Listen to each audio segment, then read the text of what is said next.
Hey everybody, Ross here, and this is Bible Study Silverstar. If this is your first time on this channel, click the first link down in the description, or if you'd like to see just what's been going on recently, click the second link down in the description to go back to Exodus 16. Now, without further ado, I'm just going to jump right on in to Exodus 17, verse 1. Then all the congregation of the children of Israel set out on their journey from the wilderness of Sin, according to the commandment of the Lord, and camped in Rephidim. But there was no water for the people to drink. Therefore the people contended with Moses, and said, Give us water, that we may drink. So Moses said to them, Why do you contend with me? Why do you tempt the Lord? And the people thirsted there for water. And the people complained against Moses, and said, Why is it you have brought us up out of Egypt to kill us and our children and our livestock with thirst? So Moses cried out to the Lord, saying, What am I to do with this people? They are almost ready to stone me. And the Lord said to Moses, Go on before the people, and take with you some of the elders of Israel. Also take in your hand the rod with which you struck the river, and go. Behold, I will stand before you there on the rock in Horeb, and you shall strike the rock, and water will come out of it, and the people may drink. And Moses did so in the sight of the elders of Israel. So he called the name of the place Massah and Meribah, because of the contention of the children of Israel, and because they tempted the Lord, saying, Is the Lord among us or not? Now Amalek came and fought with Israel in Rephidim. And Moses said to Joshua, Choose us some men and go out, fight with Amalek. Tomorrow I will stand on the top of the hill with the rod of God in my hand. So Joshua did as Moses said to him, and fought with Amalek. And Moses, Aaron, and Hur went up to the top of the hill. And so it was, when Moses held up his hand, that Israel prevailed. And when he let down his hand, Amalek prevailed. But Moses' hands became heavy. So they took a stone and put it under him, and he sat on it. And Aaron and Hur supported his hands, one on one side, and the other on the other side. And his hands were steady until the going down of the sun. So Joshua defeated Amalek and his people with the edge of the sword. Then the Lord said to Moses, Write this for a memorial in the book, and recount it in the hearing of Joshua, that I will utterly blot out the remembrance of Amalek from under heaven. And Moses built an altar and called its name, The Lord is my banner. For he said, Because the Lord has sworn, the Lord will have war with Amalek from generation to generation. Alright, this chapter is pretty short, so there's not all that much to say.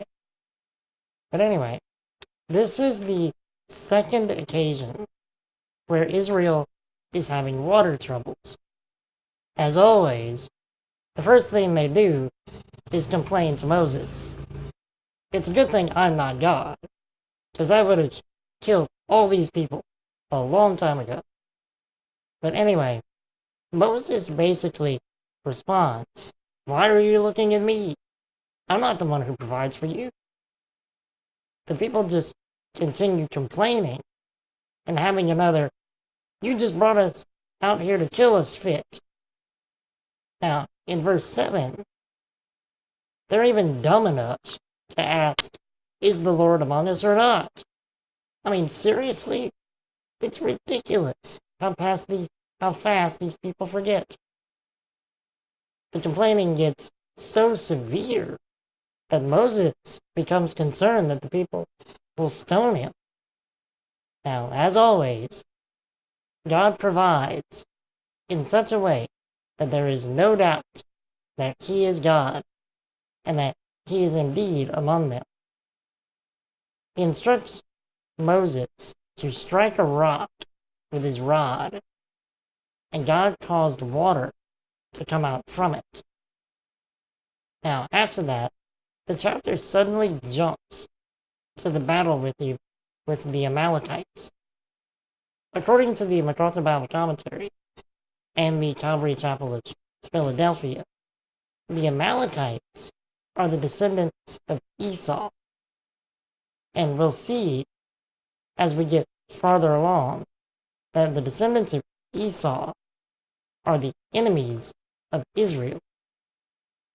This is also the first mention of Joshua, who will end up being Moses' successor. And finally, but this is a long finally. Anyway, while Joshua and his men fought with the Amalekites, Moses stood on an overlooking hill with Aaron and Hur. So long as Moses kept his hands raised to God, Joshua and his men would be winning the battle. The problem was that the battle was lasting all day, and Moses was standing the whole time with his arms raised. So it's safe to say he was getting tired. So Aaron and Hur brought him a rock to sit on. When he couldn't even hold his arms up anymore, Aaron and Hur held them up for the rest of the day, and God gave Joshua and his men the victory. There are two main points we can apply from this today. The first is that as long as we keep our focus on God, even though we may suffer some losses, we will ultimately have the victory. The second is that we cannot do the Christian life alone. We need other brothers and sisters in Christ who can come up beside us and help us when we grow tired. To put it another way, Ecclesiastes 4:9-12 says, "Two are better than one, because they have a good reward for their labor. For if they fall, one will lift up his companion. But woe to him who is alone when he falls, for he has no one to help him up. Again, if two lie down together, they will keep warm. But how can one be warm alone? Though one may be overpowered by another, two can withstand him. And a threefold cord is not quickly broken." End quote. So in short, if you're trying to do the Christian life alone, you're not doing it right. Let God lead you to a church where you can join other believers in life, and they can join you. And that's all I have for today. Thanks for watching. If you have any comments, questions, feedback, or suggestions, leave them down below in the comments. And may God make you as Ephraim and Manasseh, to be fruitful where you are, and to forget the pain of your past. Thanks again for watching, and I will see you all soon in Exodus 18.